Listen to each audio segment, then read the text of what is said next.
Olá, boa noite a todos, sejam todos bem-vindos a mais um encontro desse grupo de estudo estudo espiritual, são os estudantes da luz. Nós que nos encontramos através de aplicativo, né, do Google Meetings, para poder conversar, trocar informações, experiências, aprendizados, ensinamentos sobre o mundo espiritual e também a mediunidade. Então nós estamos estudando neste livro o livro Ação e Reação, de André Luiz, e psicografado por Chico Xavier. Então se você está aqui pela primeira vez, bem-vindo, fique à vontade para poder transmitir esse vídeo a quem quer que seja. E se você gostou, se inscreve aqui nesse canal, compartilha, ativa o sininho para que possa vir mais notificações de palestras ou então de mais capítulos deste livro. Nós temos o estudo numa pasta separada. Se você gostou, pega os capítulos anteriores. Se você quiser fazer parte desse grupo, vou deixar o link aqui embaixo para você também fazer parte. Tá? Todos serão muito bem-vindos. E como já dei uma boa noite aos nossos amigos lá do nosso Meetings, então nós estamos aqui com todos eles aqui, ó. Uma boa noite a todos, sejam bem-vindos. Estamos aqui, ó, de Araraquara, São Paulo, de Jaú. A Giane é de onde mesmo, Giane? Eu sempre esqueço a cidade dela, lá do Nordeste. João Pessoa, na João Paraíba. Pessoa. Temos também a Miriam, também de outras... De onde mesmo, Miriam? De São José, se eu não me engano, né? Então nós estamos aqui reunidos todos aqui, ó, São José dos Campos. Então nós estamos reunidos para poder ter um entendimento melhor sobre a mediunidade, né? Então vamos iniciar então esse capítulo. Esse capítulo 10 é um capítulo assim, ó, grande, maravilhoso, né? Muito bom mesmo, tá? Para a gente poder discutir diversas ações aqui da lei de ação e reação, tá bom? Bom, capítulo 10, só para a gente retomar um pouquinho, né? No capítulo 9, nós tivemos aí várias partes deles, né? Nos encontros passados, falava da última experiência de Silas na matéria. Ele que foi um estudante de medicina, largou a profissão para acompanhar o pai, teve toda aquela história de tentar aumentar a riqueza do pai e tomar a frente da riqueza das posses do pai, porém, o pai se casou novamente, depois da perda da mãe, né, Silas na última reencarnação, o pai voltou a casar, e aí ele simplesmente começou a tramar sobre a vida do pai, da madrasta, até que ele ali instigou uma aproximação da madrasta com o primo, que tiveram um caso na juventude, e aí fez o pai pegar os dois, né, juntos ali, até que a madrasta morreu, e depois ele descobriu que o pai assassinou ela, colocou um veneno para a madrasta falecer. E aí, em seguida, 2 meses depois, o pai faleceu também. Então ele não aproveitou a fortuna, viveu na solidão, e junto na casa de um amigo do pai que acolheu ele, também foi assassinado. Ou seja, ele tomou veneno ao invés de tomar um medicamento para o estômago, ele acabou tomando um medicamento mortal. Então, do mesmo jeito que ele instigou ao pai ao envenenamento da madrasta, ele também assim faleceu. Então foi auxiliado, mas agora entramos no capítulo 10, para a gente poder ter maiores informações do que eles vão fazer e da transformação de Clarindo e Leonel, que são os irmãos que obsediam, né, o Luiz, tá? E toda a trama que a gente vem acompanhando, já houve transformação. Só pela história de Silas, Clarindo e Leonel já começaram a ficar balançados. Bom, então, vamos começar aqui o capítulo 10, que diz o seguinte: entendimento. O capítulo fala sobre entendimento. Silas procura André Luiz e Hilário para a continuidade da ação com Clarindo e Leonel, que são os obsessores de Luiz, que está encarnado. Tá? Voltaram à casa de Luiz, recebidos por Leonel e Clarindo, sintonizados na onda mental, olha só que importante isso, sintonizados pela onda mental de respeito e carinho, e demonstrando alterações pelas ideias de Silas transmitidas em sua história pessoal. Então veja bem, nós já temos uma alteração de pensamento de ambos, onde Silas já notou essa alteração. Apenas comentar o que ele sofreu e ele a ação e tendo assim com ele também as consequências. Olha que interessante. E aí ele continua. Cumprimentaram-nos com gentileza e Silas eles cumprimentaram com interesse, pois colheram dele a confissão reflexiva. Silas, observando a mudança, convidou-a a nos acompanhar, André Luiz em pensamento, né, falando. Silas, observando a mudança, convidou-os a nos acompanhar, que de pronto foi aceito. E com certa facilidade e segurança, volitaram até um hospital da cidade. O que é volitar? Volitar, a primeira expressão que apareceu aí, né? É uma das primeiras expressões que apareceu, que eu tenho conhecimento, foi num livro que chama Violetas na Janela. E foi muito discutido, muito debatido, muito, vamos falar assim, houve uma grande discussão sobre o livro na época, mas foi a entrada para muitos espíritas conhecerem o mundo espiritual. Um livro muito singelo, muito bonitinho, né? Muitos falam, é um livro de ilusão, né? Mas, porém, dá as primeiras noções ali, né? Então, o que é volitar? Volitar é simplesmente sair voando, né? Como não tem um corpo físico, então a energia é sutil. Então, olha só, ele disse que Clarindo e Leonel volitaram com certa facilidade, ou seja, já tinham conhecimento dessa volitação, tá? Então foram até uma cidade próxima para visitar um hospital. Na portaria, os vigilantes cumprimentaram Silas fraternalmente, que nos apresentou. Este é Ludovino, encarregado da vigilância de alguns enfermos cuidados pela nossa casa, ou seja, a Mansão Paz. Né? Lembrando que a Mansão Paz está lá no umbral, tá? Nos vales do umbral.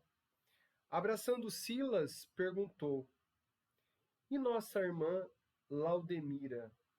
Recebemos notícias graves. Ludovino respondeu: sim, sofrerá perigosa cirurgia, tá? Oi, Cairo, boa noite, seja bem-vindo, viu? Fique à vontade, se precisar de alguma coisa, perguntar alguma coisa, fique à vontade, tá bom? Aí ele continua assim, ó. Sim, sofrerá perigosa cirurgia, envolvida por fluidos dos perseguidores durante o sono. Tem a vida uterina prejudicada por extrema apatia, né? O cirurgião voltará para verificar o efeito de sua intervenção, mas mas providenciará cesariana como remédio aconselhável. Bom, vamos lá. Vamos começar aqui de pronto, né? Ludovino, então, começou a informar o Silas sobre a Laudemira. Laudemira, ela está sendo acompanhada pela Mansão Paz depois de uma recuperação muito grande, que já já a gente vai ver a história dela. Então, ela está grávida e está correndo risco na gravidez. Olha que interessante o que diz aqui o livro. Já tendo conhecimento da cesariana, olha só, indica ali, né, que o médico foi vamos falar assim, sondar o estado da gestante, e aí ele verificou que poderia ser uma intervenção de cesariana para tirar o bebê, né? com um parto, o parto não natural, tá? E olha o que o Silas responde. Silas, preocupado, comentou: uma cirurgia dessa espécie prejudicará a chegada de 3 filhos, de modo a auxiliá-la no estágio humano com eficiência. Então, o que isso para mim refletiu bem, tá? Que para ela a cesariana não ia fazer bem para o útero na continuidade para ter outros filhos, que seria mais difícil ou simplesmente não seguraria o próximo bebê, tá? Mas aí nós vamos ver as consequências do porquê disso, do porquê também. Hoje nós temos a cesariana como um ponto comum, né? Um ponto comum. Hoje em dia é assim, é difícil a mulher que não quer fazer cesariana, pelo menos aqui no estado de São Paulo, tá? Minha mulher fez, o médico até orientou para que faça o parto normal, mas ela não quis, né? E diversas outras colegas também, amigas, né? Fizeram cesariana e não quiseram o parto normal, que é extremamente saudável para o bebê e para a mulher, tá? Bom, continuando. O segurança ponderou. Oi, Lu, pode falar. Luciane, a nossa médica do grupo, vai falar sobre. Bom, eu Pode sou falar, fica à vontade. obstetra, né? Olá. Mas pode falar com mais propriedade que eu, com certeza. A cesariana no país é uma questão cultural, Sim, tá? isso mesmo. Então é muito difícil hoje colocar na cabeça das pessoas, porque vem de uma cultura que só pobres faziam parto normal, quem tinha dinheiro pagava cesárea. Isso era assim antigamente. Uhum. E acabou sendo cultural que o parto é sinal de sofrimento, o parto é sinal de angústia, e etc, etc. Por mais que tenha-se programas adequados para isso, conversem, as mulheres não querem ter dor, né? Uma coisa assim. Agora, lá fora, na Europa, nos Estados Unidos, Canadá, Austrália, a gente assiste filme, não se fala em cesariana, né? Você vê nos filmes, todo mundo vai para parto. E quando é uma cesárea, é uma situação de emergência apenas, só com indicação médica. Sim. Mas isso é cultural. Por exemplo, na França, quando a paciente fala que não quer parto, tem uma equipe que vai recebê-la, com assistente social, psicólogo, etc., tentando chegar à raiz desse problema do não querer. Uhum. Em algumas situações, até elas dão laudos que realmente a paciente não suportaria, por exemplo, entendeu? Olha só. Então, mas aqui não, aqui é super cultural, aqui hoje... Eu não sei se é algo que... tantos processos que a gente adere, né? Aqui no estado de São Paulo é muito comum não querer, né? Mas a gente precisa perguntar para a Giane como que é lá no Nordeste. E aí, Giane, como que é? Como que as meninas pensam aí no Nordeste? Elas preferem parto normal, preferem cesárea? Olha, assim, eu não sei bem, assim, se o pessoal prefere mais parto normal ou cesárea, que eu não tenho muito conhecimento desse lado da coisa não, né? Mas, assim, pelas pessoas que eu conheço de perto, muito poucas tiveram cesárea, a maioria foi normal, a não ser que é um caso assim que não pudesse ser um parto normal, aí faria cesárea, das pessoas que eu conheço, entendeu? Mas para afirmar assim que tem mais cesárea do que normal, isso aí eu não sei, não saberia informar, não. E eu, particularmente, eu nunca quis engravidar, eu nunca tive filho, é uma coisa minha. Eu nunca tive desejo de ser mãe, apesar de eu gostar muito de criança, apesar de eu ser uma professora de educação infantil, de ter uma turminha de berçário, de ser apaixonada pelos meus bebês. Mas, assim, a minha pessoa, nunca quis esse sonho de ser mãe, assim, e eu tenho muito medo do parto. Nunca fiquei grávida, e às vezes eu questiono muito, eu digo, meu Deus, se eu tiver um processo assim para resgatar, vai ser feia a coisa, viu? Porque nunca... Não, é uma escolha, mas assim, mas eu eu nunca acho que se fosse senti... para vir, já teria vindo. Pois é, independente de eu querer ou não, né? Sim, E exatamente. quando a lei vem, é para todos, independente de você vai querer ou não, assim, mas eu nunca tive vontade. Aí, às vezes, eu fico refletindo, às vezes eu tenho umas impressões, ou algum flash, assim, que eu fui um homem na outra encarnação. Eu tenho certeza disso. Pode ser. Deixa eu te Então, perguntar. Jane, eu também nunca quis. Pois ser, é. E entendeu? nunca morri por isso. E na verdade nós até entramos numa fila de adoção, porque e num curso que tinha lá falava que tem 2 processos, maternidade e maternagem, que são 2 coisas muito diferentes, e Diferentes. que as mães têm esse direito. Então, aquela mulher que talvez teve a maternidade e não se sente pronta a cuidar, ela é um direito dela dar para adoção, alguma coisa assim, né? Então, nesse curso falou muito isso. Falei, a maternagem eu estaria disposta, a maternidade não. E não sei por que também vim como obstetra, é uma coisa que eu gosto muito de fazer. Então, vai saber o que aconteceu com ela. Eu mesmo nunca quis assim, mas eu adoro recém-nascido. Às vezes eu chego na maternidade assim, aí eu vou direto pro berçário e fico Eu lá com a também minha cara gosto. no vidro, vendo aqueles bebezinhos, sabe? E eu disse assim, eu queria arrumar um trabalho, eu queria trabalhar dentro de um berçário para ver os bebês, assim. Mas tem que fazer enfermagem, para mim não rola, porque se eu ver sangue eu caio dura. Deixa eu perguntar uma coisa, uma curiosidade minha. Ainda no Nordeste tem muitas parteiras? Parteiras assim, Eu sei, caseiras? né, que antigamente, né? Eu acho que às vezes ainda se encontra nos interiores, Uhum. assim. Sim, é pela Calma. dificuldade de. Nos interiores ainda tem, mas não tanto mais. Entendi. Que pena, né? Porque, Uhum. que pena. As parteiras eu vejo um trabalho tão bonito, né? É. Mas enfim, né? Vamos lá então, vamos continuar. Que já já a Vamos. gente vai ver a consequência do porquê disso lá com Laudemira. Então, olha só. Eu e o segurança ponderão. Então, não há tempo a perder, né? Então, Silas dirigiu-se para uma pequena enfermaria, onde uma jovem senhora se lamentava aflita. Olha só, jovem senhora se lamentava aflita. Simpática matrona, de nevados cabelos, em cuja ternura percebíamos a presença materna. Ou seja, era ela, né, a gestante. Velada e atenta, acariciando as mãos, inquietas, notando a expressão de pavor da doente, procurei ouvir Silas, né? Silas, né, dizendo: serás novamente mãe, mas está algemada às provas difíceis.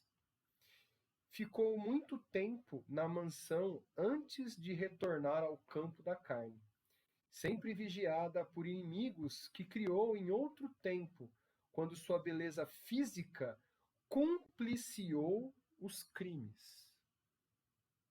Olha que interessante que o Chico dizia, né? As 2 maiores provas que o ser humano tem é a prova da beleza e a prova da riqueza. Que através dela modifica-se e também é uma queda muito grande da beleza e da riqueza. No caso dela, usou a beleza para poder convencer. A bela mulher influenciou nas decisões políticas que arruinou muita gente. Ficou muitos anos nas trevas, entre a carne e a sombra, até que agora mereceu a felicidade de nascer e recebera companheiros de crueldade como filhos. Olha só, como filhos, para resgate necessário. Silas, contudo, observou que voltariam no assunto mais tarde, né? Por quê? Iam fazer um procedimento nela. Silas convocou André Luiz e Hilário sob os olhares de observações de Clarindo e Leonel. Pediu orações a ambos, André Luiz e Hilário, e colocou as mãos sobre o cérebro da doente, fazendo operações magnéticas, excitando o colo uterino. Ou seja, eu acho que seria, vamos falar assim, plausível a gente observar. Eu vou ver se eu consigo aqui, rapidamente, colo uterino, para a gente poder especificar para quem não tem muita noção de anatomia. Vamos lá, essa imagem está perfeita. Eu vou aqui compartilhar a tela com vocês para poder observar o colo uterino. Vai mexer um pouco, pronto. Olha só. O colo uterino é essa parte aqui, ó. Estão vendo?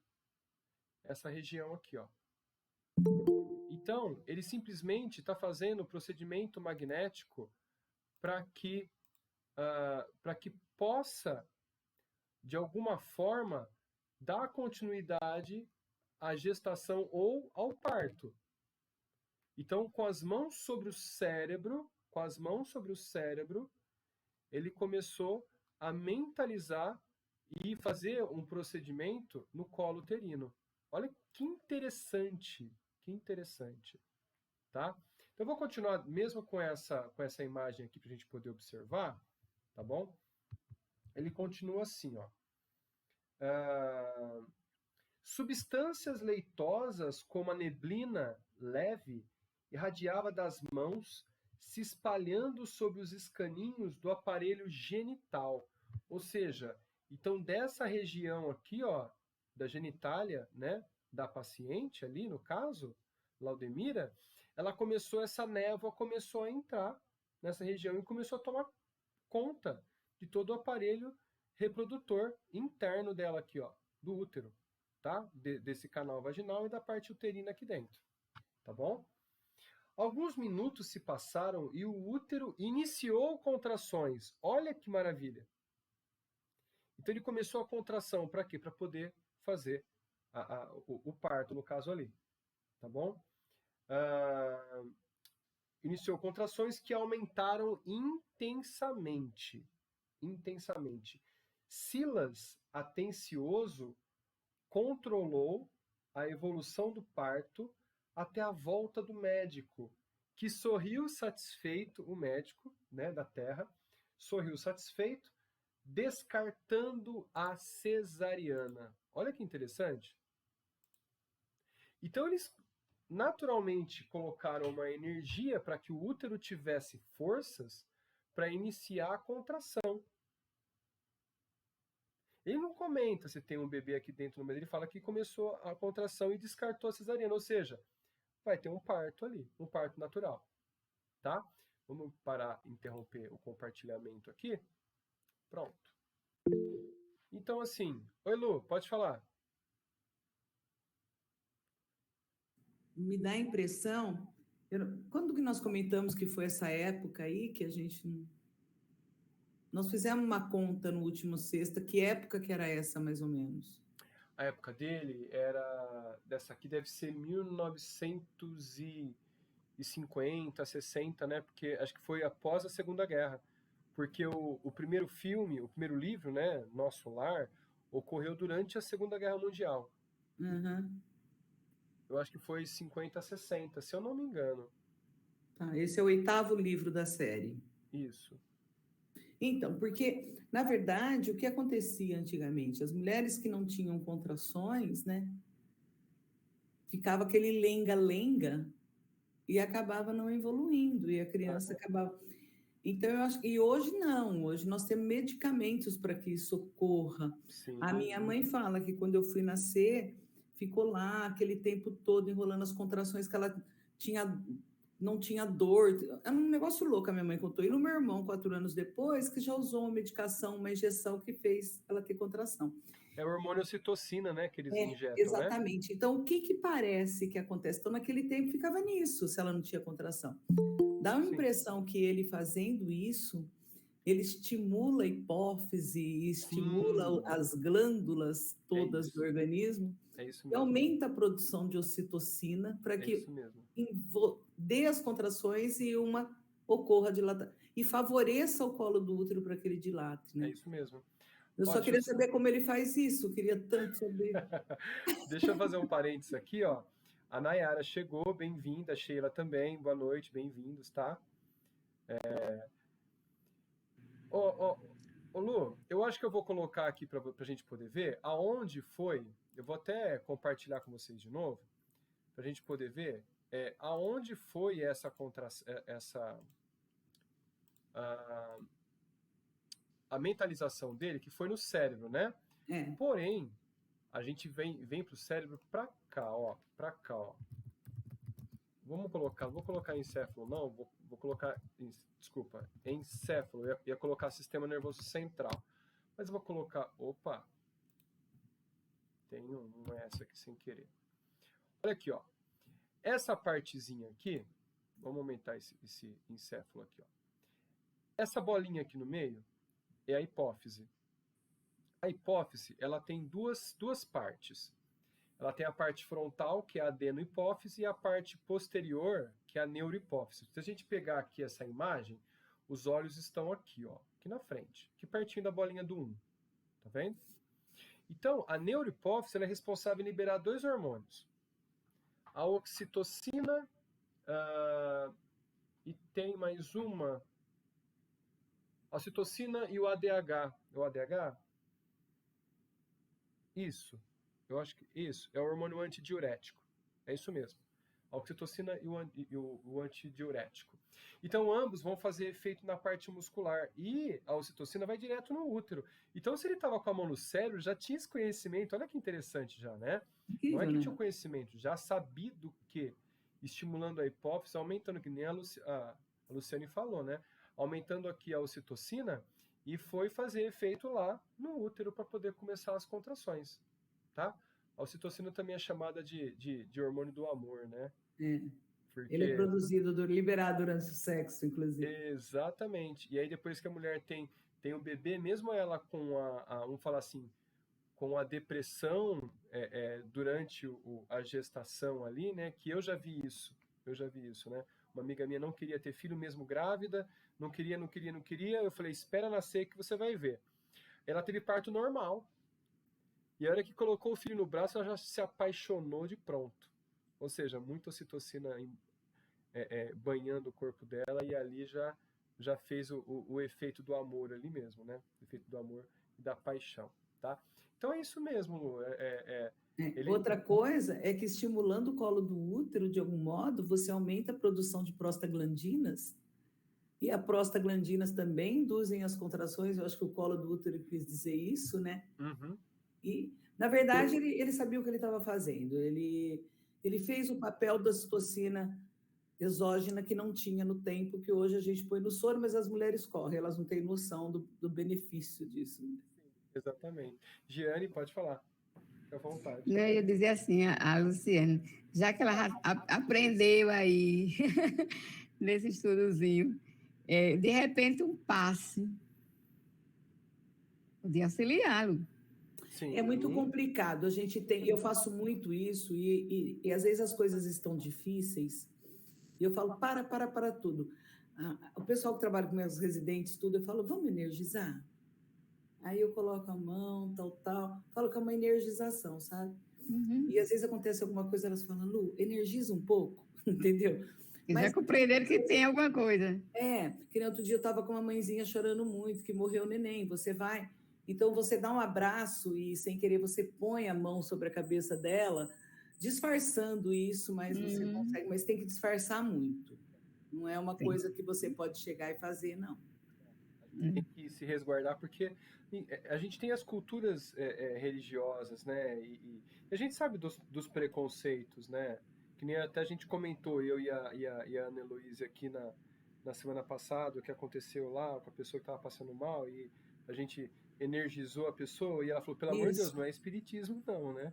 Então, assim, as pessoas têm muito medo, né? Mas eu sou o contrário, quando eu estou perto, eu ponho a mão, as contrações param, às vezes eu até saio de perto, eu não sei o que acontece. Eu acho que o bebê pensa assim, essa mulher quer me tirar daqui de dentro e eu não quero sair. Toda vez que eu chego, tá tudo bem, eu chego, parece que elas dão uma diminuída, eu falo, gente, tô saindo. Se eu puser a mão, entendeu? Não sei o que acontece. Bom, enfim. As explicações virão um dia. Bom, vamos vir sim. Bom, vamos continuar aqui então, ó. Então aqui, ó, mais tranquilo, Silas esclareceu. O organismo de Laudemira reagiu brilhantemente, pois esperamos que ela possa continuar a obra necessária que lhe compete. Ou seja, tem que dar continuidade aos objetivos reencarnatórios. Ela vai receber aí 3 crianças, né? Eu não sei se essa deve ser a segunda, mas vai vir a terceira, né? Que são os comparsas dela de outras épocas aí que fizeram crimes, né, hediondos aí, né? A caminho de volta, ou seja, acabaram o trabalho e estavam voltando para a casa de Luiz, né?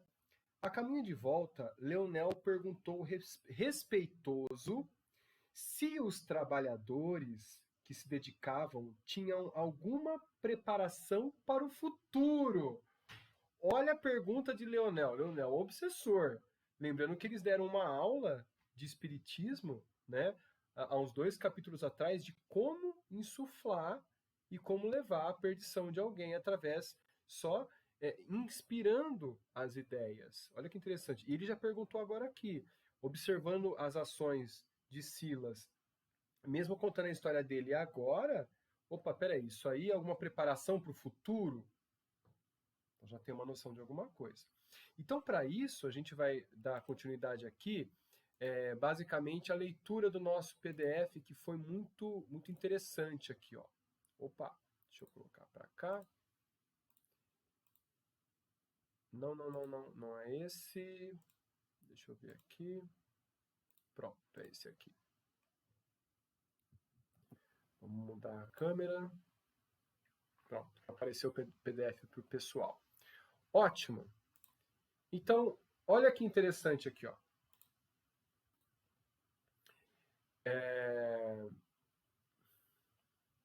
O assistente respondeu sem pestanejar. Olha só. Sem dúvida, ainda ontem lhes falei dos meus erros de médico, que praticamente jamais o fui, e comentei o plano de abraçar a medicina no futuro, entre os encarnados, nossos irmãos. Todavia, para que eu mereça a aventura de tal reconquista, consagro-me nas regiões inferiores que me servem de domicílio ao ministério do alívio, criando causas benéficas para os serviços que virão. Bom, nós temos aqui 2 aprendizados. Primeiro, nenhum aprendizado na encarnação é jogado fora através do estudo. No caso dele, o estudo da medicina que ele deixou de lado na última encarnação. Está auxiliando para que ele possa fazer intervenções nos encarnados. Olha só. Deixa eu colocar aqui. Pronto. E a outra fala sobre o auxílio aos necessitados. Auxílio aos necessitados para amenizar a sua dor. Eu me recordo de muitas falas, né, do Chico, muitas frases que o Chico escreveu, e também alguns escreveram dizendo que o autor era ele, dizia o seguinte: quando a gente auxilia alguém, a gente esquece um pouco dos problemas e a gente recebe uma felicidade maior. Então ele está sendo auxiliado fazendo a caridade. Então, no centro, inclusive, que eu trabalhei junto com a Clarinha, né? A dirigente que fala. Oh, meu Deus, a Doroti, quase fugiu o nome agora da cabeça. A Doroti sempre dizia, ó, isso para os assistidos. Você está entrando em depressão? Vai então para um asilo, vai ajudar lá, vai no orfanato, né? Faz alguma boa ação para que você possa sentir essa recompensa que não é sua. Você vai estar lá para ajudar de corpo e alma, de coração, né? Miriam, pode falar, fica à vontade. Oi, boa noite. Olá, boa noite. Cheguei em casa. E também tem aquela questão de que toda vez que a lei divina vem nos cobrar dos nossos acertos, né? Quando pega a gente fazendo bondade, ela dá meia volta e fala assim, eu vou voltar depois. Exatamente. Tem essa questão, né? Da meia volta, não, agora não, que a Bíblia agora está fazendo coisa boa, depois eu volto. Mas é isso mesmo. Mas eu tenho impressão, não, eu tenho certeza, né, que quando a caridade começa a acontecer, a quem se está fazendo a caridade tem toda uma equipe espiritual também orientando aquela pessoa que está recebendo a caridade. E se está sendo algo benéfico, a proteção em volta dos indivíduos envolvidos, elas aumentam ainda mais. Né? A energia ao redor ali, ela afina e todo mundo fica num estado num êxtase de felicidade muito interessante, quando a caridade é de coração realmente, sem buscar nada em troca. Né? Isso é muito legal. Tá? Bom, e aí ele continua assim, ó, tá pegando o caderno já, né? Aí ele continua assim. Causas, murmurou Clarindo, né? Algo espantado. Sim, procuro ajudar espontaneamente, além dos deveres que me são impostos na luta pela recuperação moral de mim mesmo. Com a bênção divina, alongarei a sementeira de simpatia em meu favor. Aí vem de encontro, né? Com essa intenção que me chegou, de que quando você faz uma ação, toda a equipe daquele que você está assistindo pela ação também tem uma equipe espiritual. E ele ali se afina com você. Então você adquire muito mais advogados à sua causa, para te beneficiar através dessas simpatias. Ó, o Beto colocou aqui assim, ó. Nessa vida, temos duas escolhas que definirão... Opa, deixa eu colocar aqui. Que definirão o nosso futuro ao acumular novos karmas pelas nossas quedas ou evoluir através da nossa caridade. É isso mesmo. É isso mesmo. O Chico já dizia, né? Na vida encarnatória, a gente consegue evoluir de duas formas, né? Chorando ou através do suor do trabalho. E esse suor do trabalho é a caridade. Olha que interessante. Tá? Muito bem lembrado, Beto. Muito obrigado. Então, ele continua assim, ó. E relanceando significativamente o olhar sobre nós, acentuou em seguida a breve minuto de reflexão. Um dia, consoante as dívidas que me pedem resgate, estarei novamente entre as criaturas encarnadas, e para solver minhas culpas, também sofrerei obstáculo e dúvida, enfermidade e aflição.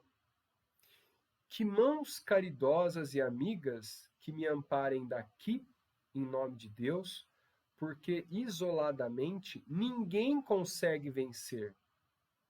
Isoladamente ninguém consegue vencer. E para que braços amorosos se me estendam mais tarde, é imperioso movimente agora os meus no voluntarioso exercício da solidariedade. Olha só. Imaginemos, não buscando essa intenção, mas que estamos nos afinando com simpatias, que estamos ajudando dentro da casa espírita, até mesmo fora, ao longo da vida. Isso é um círculo que a gente vai se emaranhando em diversas vidas, atraindo simpatias para que um dia nós possamos conhecer a todos. E aí sim, nós vamos ter a certeza, porque ainda a gente tem dúvidas. A gente fala que somos todos irmãos de origem, mas muitos de nós ainda duvida disso tudo, né? E não entende a real intenção da irmandade, de você fazer ao próximo como a si mesmo. A gente não entendeu isso ainda. Nós estamos entendendo ao longo da nossa caminhada, né? Alguém quer comentar alguma coisa, pessoal? Fica à vontade, tá? Pode abrir o microfone. Beto, pode falar. Flaubert, tem um vídeo novo do Haroldo Dutra que eu assisti ontem, e ele fala exatamente isso, né? Que essa questão de a gente atuar em fraternidade, em grupo, é algo que é quase uma lei natural, né? Porque se você pegar ali, ele faz um estudo tanto da Gênesis, né? E aí ele é um especialista em em hebraico, né, em aramaico também, ele fala que a tradução lá que nós temos da Bíblia de Deus, na verdade, lá, se você pegar no original, são deuses, né? E esses deuses, eles estão descritos no primeiro capítulo, acho que no primeiro e segundo capítulo do Missionário da Luz, e também no Evolução em Dois Mundos, né? Que são os co-criadores em plano maior, né? Jesus não trabalhou sozinho. E aí ele vai dando vários exemplos, tanto dos espíritos puros, né? Até chegar nos espíritos crísticos, todos eles trabalham em grupos, em fraternidades, né? Então a gente aqui precisa aprender isso, né? Que nós só vamos evoluir em grupo, em fraternidade. Não tem como evoluir sozinho. Aquele que se propõe a ficar sozinho, ele está, como está descrito lá no capítulo 17 do Evangelho segundo o Espiritismo, naquela passagem do homem no mundo, né? É um ser egoísta e ele vai ficar estagnado, né? Então nós temos que aprender a trabalhar de forma coletiva. Exatamente. Miriam, pode falar, fica à vontade. E aí eu vou falar as minhas experiências. Vocês sabem que assim, quem me impulsionou a buscar o meu autoconhecimento foi justamente as pessoas que não estavam querendo colaborar comigo. Sim. Porque me apontava o dedo mostrando os meus erros, sabe? E aí, quando eu compreendi isso, que eu mudei a energia que eu passava para a pessoa, porque normalmente a gente é orgulhoso, a gente não quer ser contrariado, né? A gente é orgulhoso. Aceita, né? Isso mesmo. Não aceita. Quando eu compreendi, que eu falei assim, que os meus amigos não me falavam o que ele me falava. Então, daí eu comecei a agradecer. Eu falei assim, ó, que se não fosse o meu inimigo, eu não saberia quem eu sou de verdade. Porque, assim, são duas pessoas que vão falar como a gente realmente é. Uma é o inimigo e a outra é aquele que ama a gente mais do que tudo.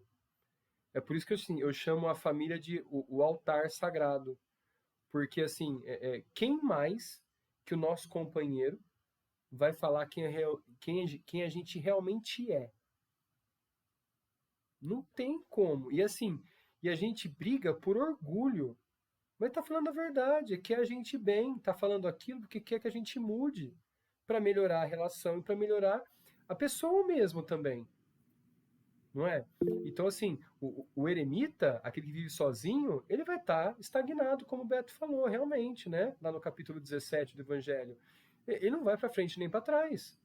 Ele não recebe aprendizados e não consegue evoluir, porque para evoluir, a gente precisa do que a Miriam falou agora, dos inimigos.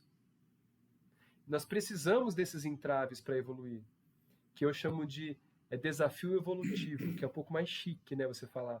Quando você fala assim, obsessor ou problema, a gente está fadado a ficar mais cristalizado, mas quando fala desafio evolutivo, dá um ânimo para querer vencer esse desafio evolutivo. Ou seja, nossos desafios evolutivos eles precisam acontecer para que tire a gente da inércia, para que a reação da autoconstrução aconteça. Aqui eu estou usando as duas leis de Newton, né? O nome do livro, Ação e Reação, e agora a inércia. Olha que interessante. Então, assim, se a gente começar a observar as leis universais da física, também são geradas aqui para a nossa vida corporal, mas eu falo na questão emotiva e evolutiva do espírito. Olha que interessante. Luciane, pode falar. Você me falou do companheiro, é só um parênteses que outro dia eu perguntei para o meu marido, falei assim, eu sou chata? Ele falou, tem hora que eu tenho vontade de pegar o teu pescocinho. Então, na verdade, é o que mais mostra mesmo nossas coisas, entendeu? Mas o que está lá fora, quando você é chata, ele dá um jeito de contornar, opa, esse não, né? Esse aguenta a tua chatice e tal, mas ele fala, claro que eu não vou pegar, mas tem hora que eu te olho assim, me dá uma vontade de pegar o teu pescocinho. É bem por aí mesmo. Sim. Miriam, pode falar. E se a gente for pensar bem, né, o Chico Xavier, ele cresceu tanto porque ele não fazia distinção e ele falava com todo mundo. Como esse homem não cresceu, não evoluiu, dando espaço para as pessoas conversarem com ele, qualquer pessoa, morador de rua, bêbado, qualquer um que viesse conversar com ele conversava. Teve uma vez que ele se atrasou, ele tinha um compromisso, ele ia pegar o ônibus, e aí uma criança veio chamar ele. E o ônibus não podia esperar, o ônibus foi embora e ele foi atender a criança. A criança só queria dar um abraço nele. Ele falou assim, não, eu só queria dar um abraço. Ele, tá bom, então um abraço. Ele perdeu o ônibus, perdeu o compromisso, mas ele falou assim, mas eu não deixei de dar um abraço na criança. Então, assim, a gente deixa de aprender muitas coisas por causa do nosso orgulho, né? Da nossa vaidade. Sim, é Chico isso Xavier mesmo. era sensacional. É isso mesmo. Giane? Eu ia falar que assim, Luciana disse que o marido dela aqui é chato. Disse que ela às vezes é chata. O meu não é meu marido, não, meu filho, vai a família toda. Às vezes é assim, né? Aí, uns 15 dias atrás, tem uma cunhada, uma ex-cunhada, né? Um irmão que eu tenho por parte de pai. Aí eu tenho uma sobrinha, tem 19 anos. E o pessoal acha ela muito parecida comigo. Aí, até o namorado dela, que eu não conhecia, quando ele chegou com ele para mim, disse: eita, como você se parece com sua tia, parece mais do que a irmã dela, né? Você se parece muito com sua tia. Aí a mãe dela olhou para mim e fez: e no abuso também, e na chatice também. Aí ela disse: só mãe. Eu disse: pelo amor de Deus, cara, tem hora que a menina passa dentro de casa, ela faz: pronto, já baixou a Jeane nela. Eu digo: a minha família toda me acha chata. E às vezes até eu mesma, assim, às vezes eu olho para mim, aí eu sei nas situações que eu tô, aí eu digo, meu Deus do céu, eu tô sendo chata. E Você já sai do corpo que nem você se aguenta, né? Pois é. Não, e o pior, assim, porque eu fazia Libras. E o professor de Libras, ele começou a dizer que eu tinha jeito para fazer Libras, porque eu tenho muita expressão, facialmente, eu tenho muita expressão. E eu não sei esconder. Se eu estiver num lugar bem tranquilo, assim, e entrar uma pessoa que eu não gosto, que olhando para minha cara vai saber, porque vai estar escrito assim na minha cara, entendeu? Que eu não sei mentir, eu não sei disfarçar. Então, olhou para mim e sabe logo o que é que eu estou pensando, o que é que eu estou achando. Eu costumo Isso é falar o muito seguinte, chato. né? Dentro da família tem um atrapalhadinho, ou dois, ou mais atrapalhadinho, né? Ou chato, né? Um ou dois chatos, tal. Se você não tem algum chato ou atrapalhadinho na família, é só você ir até o espelho que você vai encontrar, Que sou né? eu. É É triste. E bem eu tenho assim. consciência disso, porque tem hora que eu digo assim, meu Deus do céu. É, Tento respirar e sair, mas não tem jeito, não. mas é bem por aí. Bom, pessoal, ó, deixa eu ver onde nós paramos aqui para a gente poder terminar só essa parte. Eu acho que eu vou até mais um pouquinho, só que já está dando o horário, e eu acho que na oração final vai ter alguma coisinha aí, tá? Devido à conversa no grupo que a gente teve ali, tá? Eu acho que eu vou deixar a oração gravada para todo mundo lá, porque vai vir coisa boa aí, tá bom? Olha só. Então, deixa eu ver aqui. E ele, eu esqueci onde nós estávamos, deixa eu ver aqui, ó. Acho que nós estávamos aqui em cima. Aqui, ó. Você ia ler o ensinamento era precioso. Obrigado, brigadão. Ó, o ensinamento era precioso, mas não apenas para os dois perseguidores que registravam perplexos, mas também para nós que reconhecíamos, mais uma vez, a infinita bondade do Supremo Senhor, que ainda mesmo os mais tenebrosos ângulos da sombra nos permite trabalhar pelo incessante engrandecimento do bem, como abençoado preço de nossa felicidade. Bom, eu vou parar por aqui, porque essa próxima etapa aqui, ó, ele vai ter uma explicação bem interessante. Então eu vou deixar aqui, ó, marcadinho em destaque para a gente poder voltar no nosso próximo encontro aqui, tá bom? Então deixa eu voltar a nossa outra câmera para cá, interromper a nossa apresentação. E a gente vê que esse capítulo aqui, olha, são muitos aprendizados em pequenos parágrafos. Vocês perceberam que se a gente esmiuçar os parágrafozinhos ali, a gente vai entender diversos aprendizados e muito importantes. Muito importantes. Então esse capítulo não chegou nem na metade do que eu esperava ali para poder chegar, a gente poder dar continuidade à parte 2 na semana que vem a outra. Eu contei aqui, tem mais 15 páginas para frente, viu? Então, a gente só andou 5. Então, são 20 páginas nesse capítulo. Nós só andamos 5. Provavelmente teremos 3 partes, então, né? O Flaubert, Oi. e eu acho que a próxima parte que vem agora aí, nós não vamos conseguir andar muito, não. Porque tem umas coisas aí fantásticas aí. Sim, Tem bastante. uns ensinamentos que vão vir que eu acho que vai abrir uma conversa muito interessante. Exato. Então, acho que a gente vai andando aos poucos aí.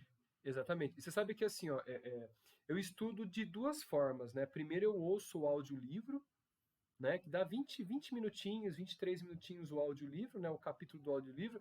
E eu gosto de pegar do grupo Jericó, que é muito Sim. bacana. Nossa, eles fizeram um trabalho muito fantástico, muito fantástico. Muito, muito, muito fantástico, né?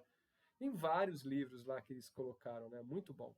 E aí depois eu estudo o PDF do livro com mais calma, né? E passo a passo. E assim, mesmo no estudo ou ouvindo, a gente não consegue passar pelas minúcias necessárias que a gente discute aqui e que é muito bom. Eu acho Sim. muito excepcional. Muito bom. Né? Então eu acho assim, como o Beto disse, vamos andando aos poucos, né? Sem preocupação.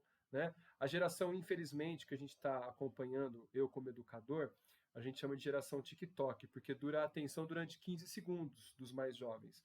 Mas isso tende a mudar a médio prazo. Então nós estamos aqui, que nem o Beto falou, né? A gente vai deixar alguma marca no passado aí para quem quiser estudar e sentir interesse.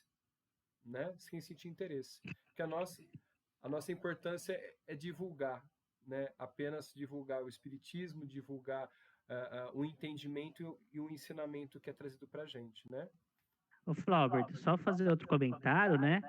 Eu não participei do estudo do livro Evolução em Dois Mundos, mas eu assisti essa semana a primeira aula do livro lá, e é fantástico, porque é um jeito bom. diferente lá. É muito Várias pessoas participando, inclusive algumas ali que deu saudades, né? Que eu acabei no estudo anterior ali. Dá muita saudade. Mas assim, as pessoas vão colocando visões diferentes, o pessoal da apometria lá Sim. colaborando. Então, assim, é muito rico.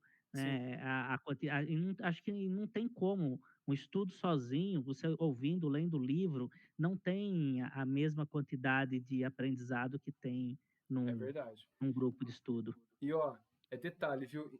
Infelizmente, pessoas que moram fora, Jaú, né, São José dos Campos, né, no Nordeste como a Giane, a Casa do Jardim, onde eu trabalho lá, né, abriu o curso de apometria, que vai começar agora em maio, né? Eu vou ver se eu consigo dar um jeitinho lá de gravar as aulas de alguma forma, né? E pedir permissão para que possa subir, né, para o YouTube, para as pessoas conhecerem a forma da gente trabalhar, uma técnica diferente também, válida, que o André Luiz já comentou em vários, né, dos livros já que a gente já passou. Então, assim, é bem interessante. Quem tiver a oportunidade de fazer o curso, está convidado, que é aberto. Tá bom? Bom, vamos fechar então? Vamos fechar? A gente vem já para poder fazer algo bem gostoso e interessante, tá bom? Então vamos aí, quem tiver com a água próxima, traz a água perto aí. Mesmo quem está em casa e vê a gravação depois, separa aí um copinho de água para a gente poder fazer a energização. Mesmo que depois do tempo, né? Quem vai assistir mais tarde, recebe essa energia do alto aí, que a espiritualidade está sempre próxima de nós. Tá bom? Bom, eu gostaria de deixar uma música de fundo, mas acredito que se eu colocar alguma música, o YouTube pode pedir direitos autorais, então eu vou deixar sem música mesmo, tá bom? Então vamos aqui, acalmando os nossos corações, agradecendo a Deus nosso Pai, a Jesus nosso Mestre, a oportunidade de estarmos aqui reunidos mais uma noite. E essa reunião é um reencontro de muitos espíritos que no passado estiveram presentes, estiveram juntos, e por algum motivo se separaram pela necessidade do reencontro consigo mesmo, do aprendizado reencarnatório e do aprendizado de suas necessidades e suas vicissitudes. Essa evolução necessária onde cada um conseguiu estar aonde foi necessário para poder resgatar os corações perdidos no passado e agora nessa reencarnação buscam a evolução e o entendimento através desses livros maravilhosos enviados por nosso amigo e irmão André Luiz e tantos outros que através da doutrina divulgam o mundo espiritual. A nós, que estamos deste lado, buscamos auxiliá-los intensamente, buscando insuflar na mente, no coração de todos, a vontade e a energia do estudo e a paciência, a força de cada vicissitude que chega para cada um. Pedimos a todos a compreensão e a oração, para que possam ter a consciência, a sabedoria e a calma nos momentos mais difíceis. As escolhas de cada um, pela sua necessidade, pela sua inteligência, o seu intelecto e pelo seu nível evolutivo, muitas vezes desperdiçam-se vidas ou simplesmente as retiram por um medo incessante, fuga ou simplesmente pavor.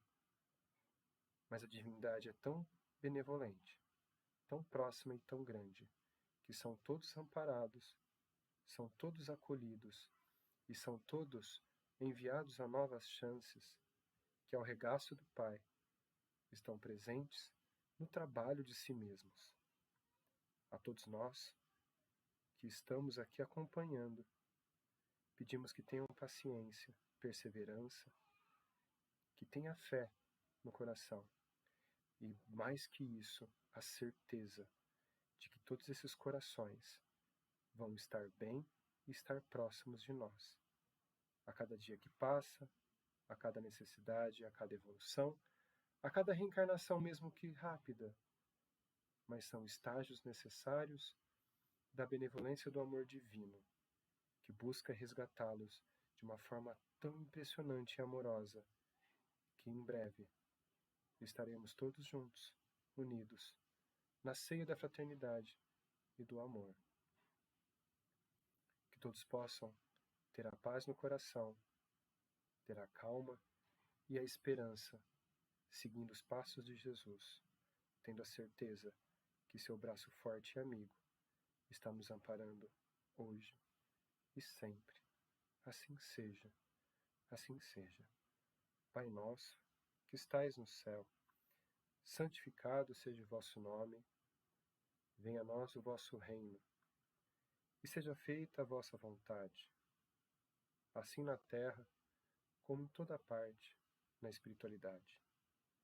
O pão nosso de cada dia, dai-nos hoje e sempre.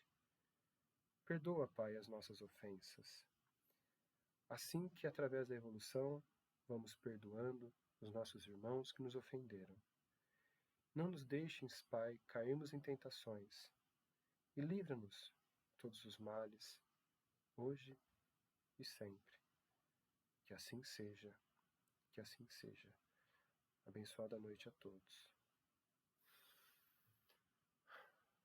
Bom, pessoal, todos estão bem? Ótimo, obrigada. Fazia tempo que eu não conseguia pegar aula. Boa noite. Boa noite. Agradeço a Deus o nosso reencontro. A gente vai terminando o nosso encontro aqui com o nosso até mais, até breve. Muito obrigado a todos. Pulando a próxima semana, né? Essa semana a gente vai pular. A gente a próxima semana. Pessoal de casa aí que gostou, assistiu, né? Envia para quem está necessitado, uma oração, uma palavra amiga. Se a pessoa gostou, se inscreve aí no canal, indica. A gente vai deixar o link para o nosso grupo aí, para todos fazerem parte, tá bom? Muito obrigado, a gente se vê na próxima semana.